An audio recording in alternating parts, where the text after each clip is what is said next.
La mente humana me fascina como nada en este mundo. No es de extrañar que uno sea perfectamente consciente de qué, cómo, cuándo y por qué tiene que hacer algo y al mismo tiempo no esté por la labor de ejercer acción para materializar esa idea. ¿Qué se interpone entre lo que deseamos con fervor y lo que nos apetece? ¿Qué ingrediente impide que consumemos nuestras aspiraciones más profundas? ¿Qué es lo que verdaderamente nos obstaculiza para conseguir lo que queremos? Exacto, las emociones. Para entender el origen de las excusas me veo obligado a explicar la metáfora del elefante y el jinete, creada por el psicólogo Jonathan Haidt. Por un lado, el elefante es un mamífero de dimensiones colosales, que goza de un olfato excelente y de un oído exquisito, pero cuya vista dista mucho de ser perfecta. Al carecer de una visión periférica, su mecanismo natural de defensa ante estímulos inesperados recae sobre los otros sentidos. Por ello, el elefante representa la intuición. Por otro lado, el jinete está situado por encima del elefante. Dada su inteligencia, el jinete sabe cómo situarse a lomos del elefante para dirigirlo,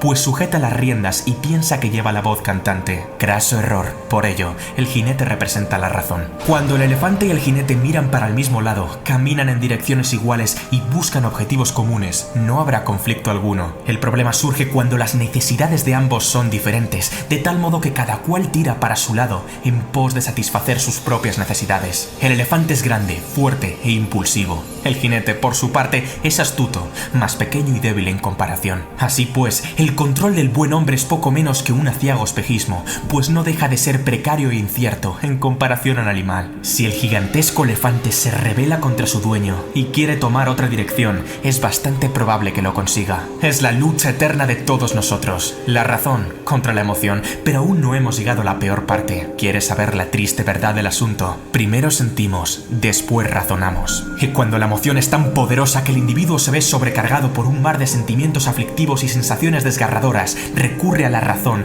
para excusar la decisión que las emociones ya han tomado desde hace un buen rato. De ahí procede la palabra excusa. Ahora ya entiendes lo que significa. Te sientes abatido cuando no estás por la labor de dejar tan pronto las sábanas. Por eso, la razón justifica que habrá días de sobra para estudiar, a pesar de que el examen sea dentro de 3 días y no hayas empezado. Te sientes desamparado cuando tu pareja no está junto a ti. Por eso, la razón justifica que merece una segunda oportunidad, a pesar de que no te trata como la persona digna y noble que en realidad eres. Te sientes sosegado cuando inhalas el humo del tabaco. Por eso, la razón justifica que no pasa nada por echar un par de caladas al salir de fiesta, a pesar de que nunca te conformarás con un solo cigarro. Te sientes contento cuando vas ciego de alcohol. Por eso, la razón justifica que beber con moderación no es malo para la salud, a pesar de que hayas sido el culpable de que no completaras ese ambicioso proyecto. Te sientes aterrorizado cuando piensas en emprender. Por eso, la razón justifica que es mejor seguir formándose 4 años más o esperar a que el ciclo económico sea más favorable, a pesar de que las oportunidades perfectas no existen. No te enfades conmigo, simplemente soy el mensajero. ¿Estabas pensando en bajar a la caja de comentarios para convencerme de por qué tu excusa sí es válida? No te preocupes, yo me la creo, yo te la compro, aunque he de advertirte que dicha autoconvicción jamás te ayudará a tomar acción, sino a reforzar un comportamiento sumiso y derrotista. Nada cambiará. No te culpo, pues no es más que el funcionamiento puro y duro del cerebro. Yo también lo hago, soy humano y me pongo excusas. ¿Pensabas que era un perfecto semidios esculpido por el mismísimo Zeus? La cuestión está en si en la baraja de alegatos y pretextos desvía la trayectoria del elefante ligeramente, o en si la bestia se apodera del sentido y dirección del camino, al tener arriba un jinete amansado y demolido. ¿En qué quedamos, caballero?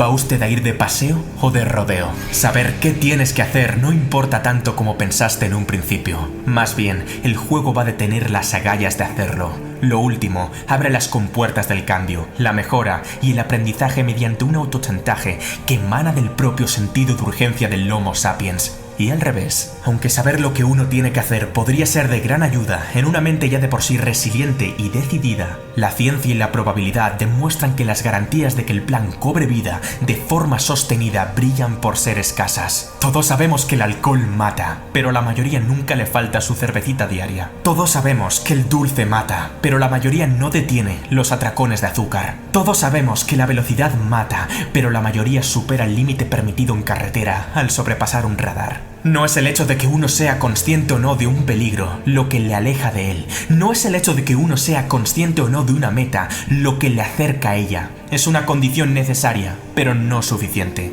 ¿Cuál es el secreto que te permitirá revertir el proceso de autodestrucción? Lo sabrás a continuación. Existe una explicación psicológica detrás de este fenómeno. Venga, piensa un poquito. ¿Recuerdas lo que te he dicho al principio del vídeo? ¿Qué es lo que verdaderamente nos obstaculiza para conseguir lo que queremos? Exacto. Las emociones. Todavía no. Escucha el siguiente ejemplo. Imagina que vas caminando tranquilamente por la montaña y tu cuerpo empieza a sentir escalofríos al percatarse de que hay algo que parece ser una serpiente. Unos instantes después de sentir tal miedo e inseguridad, la cognición dice, es un palo, lo que ocasiona un cambio repentino y automático en la sensación. El jinete ha corregido el movimiento visceral y preconsciente del elefante, pues ha recurrido al pensamiento para alterar la sensación primigenia de sobresalto y dar una respuesta distinta a la inicial. Esto es, al pensar que es un palo, el razonamiento crea curiosidad y tranquilidad, dando lugar a que el miedo desaparezca por completo. ¿Cómo reacciona el ser humano ante un estímulo externo? El cerebro activa en los 200 primeros milisegundos tanto el cerebro reptiliano como el sistema límbico, mediante una serie de neurotransmisores que dan lugar a la composición global de nuestra forma de procesar. El cerebro de reptil sabe muy bien cómo activar el instinto de supervivencia, pero todavía no se ha enterado de que ya no vivimos rodeados de tiburones monstruo, leones cavernarios y tigres dientes de sable. El sistema límbico provoca la emoción que sentimos, pero está muy lejos de tomar las mejores decisiones en lo que a relaciones humanas contemporáneas respecta. ¿Y qué sucede entonces? Se han examinado dos tipos de cerebro cuya reacción es totalmente diferente. Sin embargo, ambas reacciones pueden tomar partida en una misma persona al tener que afrontar diferentes compromisos o simplemente al abordar múltiples desafíos que le permitan crecer y madurar como persona.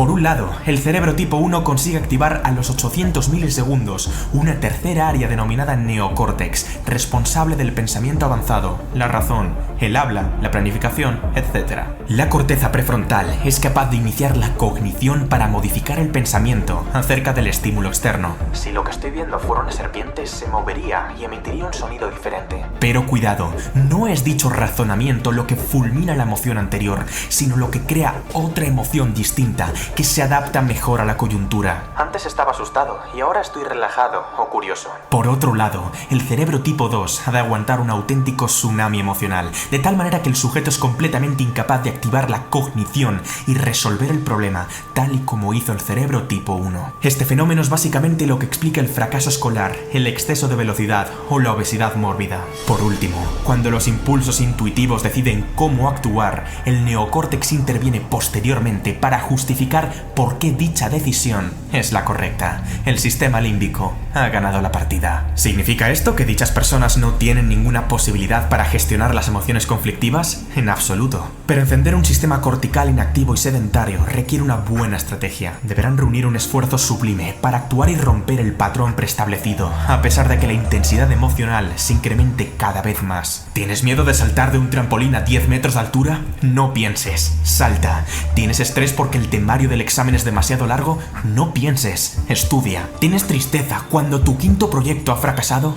No pienses, continúa. Poco a poco, el jinete tomará el mando y acaparará más poder. Por el contrario, si no se controla adecuadamente a un cerebro tipo 2, las consecuencias pueden ser fatales. Guiarse por las emociones es un paseo aleatorio. Tan pronto como se acierte en una decisión, se tomará otra cuya implicación es de proporciones hecatómbicas. Sigue tu corazón es, literalmente, la filosofía del drogadicto. Es aquí donde nacen las excusas. ¿Recuerdas? El elefante gana la partida al jinete, comienza a andar sin su consentimiento y, al verse incapaz de frenar al animal, elabora un pretexto que argumente por qué éste ha salido disparado en una dirección específica en contra de su verdadero interés.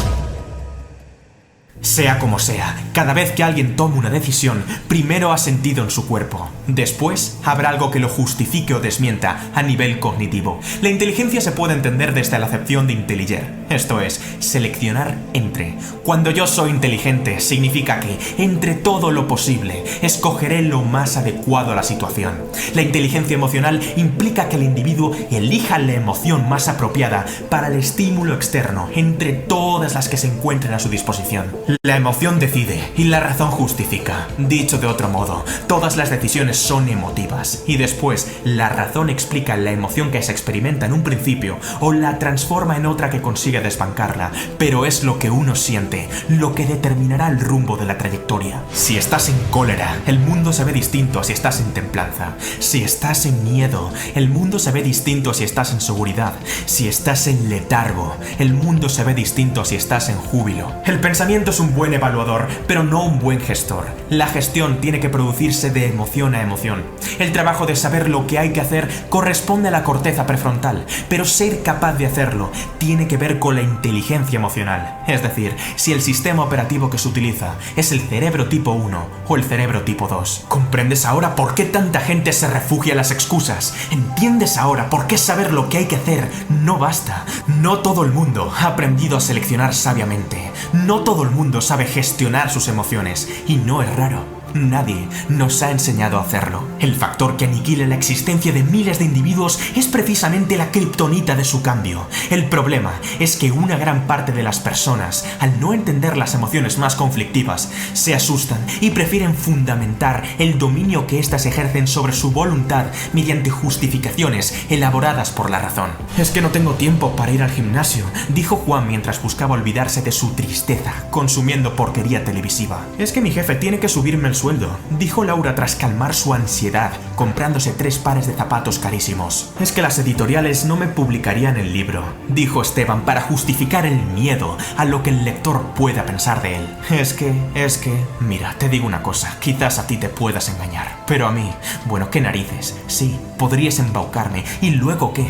Tu vida seguirá siendo exactamente la misma, menos es que, y más hay que, es lo que quiero escuchar. Lo más grave de la situación es que la gente piensa que el hecho de que las excusas sean aceptables les exime de tomar responsabilidad sobre su vida. El asunto no va de tener razón o no tenerla, va de moverse o no moverse, de actuar o no actuar, de cambiar o no cambiar, de hacer o no hacer, y punto en boca. Deja de ser un jinete fatídico y desconsolado y conviértete en un domador de categoría. ¿Vas a tolerar que las emociones jueguen contigo o vas a jugar tú con ellas? ¿Vas a dejar que tu cerebro te domine o vas a convertirlo en una máquina infalible? ¿Vas a permitir que un sentimiento temporal tome una decisión permanente? ¿Vas a consentir que las excusas se carguen tu vida o vas a construir una vida con las excusas correctas? Sí, aquellas cuya emoción no se basa en la emoción, sino en la noción. ¿Quieres excusas? Va. Es que no tengo la paciencia de soportar una existencia miserable ni un segundo más. Es que no tengo la intención de quedarme parado y esperar a que el cambio aparezca. Es que no tengo la voluntad de autoconsolarme para reforzar mi melancolía y letargo. Es que no tengo la convicción de recurrir al lamento para resolver mis problemas. Es que no tengo la osadía de autorizar de nuevo un comportamiento de perdedor. Es que no soporto las malditas excusas. Ahora te toca a ti. Si te gustó este contenido, suscríbete, dale like y toca la campanita.